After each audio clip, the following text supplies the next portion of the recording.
Një gazetar që nuk bën kompromis për të vërtetën, panelist ku diskuton tema nga më të ndryshmet.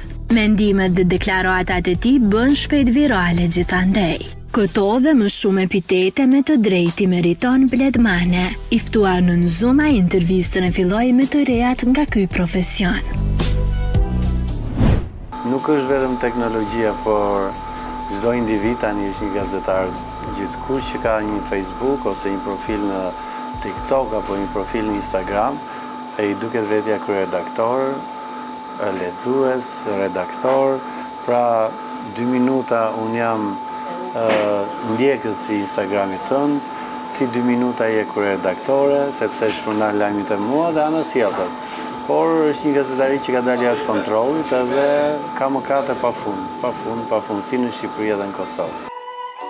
A i ka ndodhur ati të bëhet prej shkrimeve boshe të portaleve apo të pranoj kërcënime për shkak të deklaratave që bën. Edhe para se të vija këtu, patjetër, këtë javë pas kam kërcënime nga Kosova.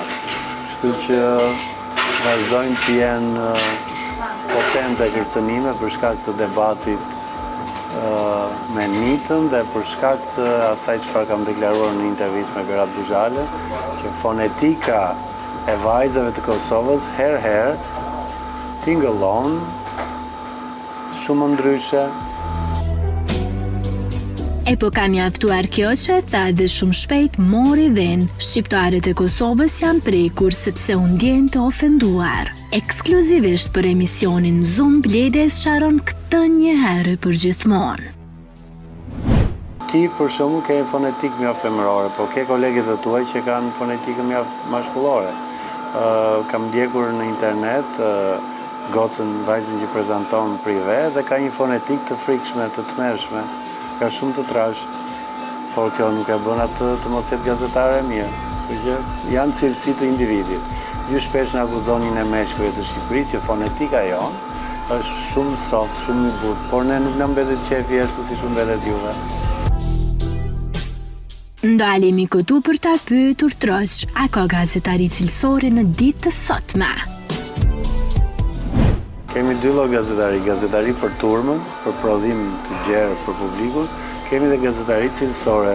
Gazetaria për turmën është gazetari masive, me lajme showbizi, me silikon, me jokes, me hund, me vithe. Ndërsa gazetaria cilësore është gazetari as pak tabloide, është kualitative, por është për një pakic, për një audiencë që sa vjen dhe të kuret. A i përmendë dhe rrjetet sociale që sipas tij e bëjnë një gazetar dembel.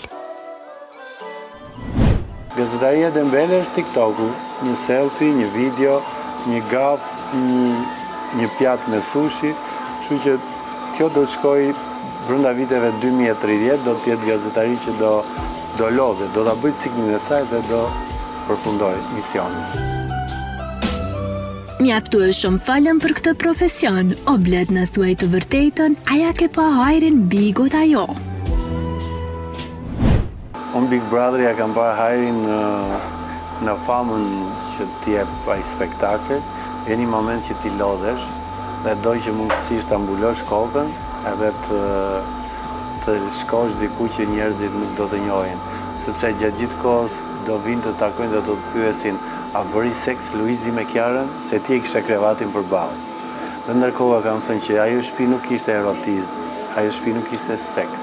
Ajo shtëpi kishte vetëm intriga dhe dallavere. Mos bëni pyetje idiote, sepse mes 280 kamerave hormonet e seksit ishin në gjumë. Nëse tani është koha ta pyesim, a ka para nga gazetaria? Po, paguaj qiran e banesës, unë nuk kam automjet makinë, por udhëtoj mjaftueshëm, kam një portal tim, me të cilin me 2 kolegë të tjerë gazetarë, mundohemi, sepse sekretisht duhet kapësh reklama që të paguash rrogat, por nëse ti në Shqipëri ose në Kosovë bëhesh një gazetar gjobvënës e përdorni dhe ju, gjobvënës, atëre mundet të bësh lek, siç kanë bërë kolegë nga të 2 anët e kufirit, por problemi është që askush prej tyre secën i lishë më këmbë, siç mundet si unë apo djali apo ti. Kështu që ai është një pasurim i shpejt, po besoj është i dëmshëm. Njerëz që në darkë nuk flen të qetë sepse mendojnë që do sulmojnë, do atakojnë, do kërcënojnë. Më mirë të marrësh kërcënime për fonetikën e zërit të vajzave, se sa ti kesh vënë gjop një korporate të madhe, ti kesh prishur punë. Ai më tutje ka dhënë një mesazh për Kosovën duke potencuar faktin që në vitet 99 ka punuar si përkthyes, e madje ka miq të mirë nga ky vend. Kemi arritur deri në Kukës, sepse më tan kufit skalonin, kam jetuar 10 vjet në Londër dhe kam miq të mirë nga Kosova. Bile kam njohur nga afër gjyshin e Rita Orës, të ndjerin regjisor Saraqiu.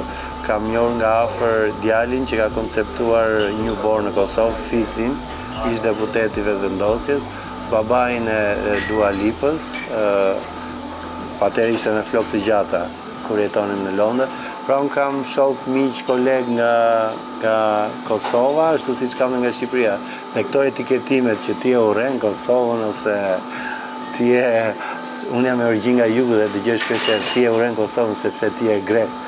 Ndërkohë që unë kam lindur në Frashë të Përmetit, aty ku kanë lindur dhe vëllezërit i Frashës, dhe ne jemi rritur me patriotizëm në familje, nuk flasim greqisht, fatkeqësi. Mirë ishte ta dija dhe një gjuhë të huaj, por për audiencën një këshill jo kaq të zjarrt në komente virtuale, sepse e kundërta ndodh në rrugë të përqafojnë, të pusin, të kafshojnë, të intimidojnë, kështu që apo kafshon ai koshti këto ditë. Po, në Kosovë më ngatruan me Suxhukun, edhe vetëm më kafshonin.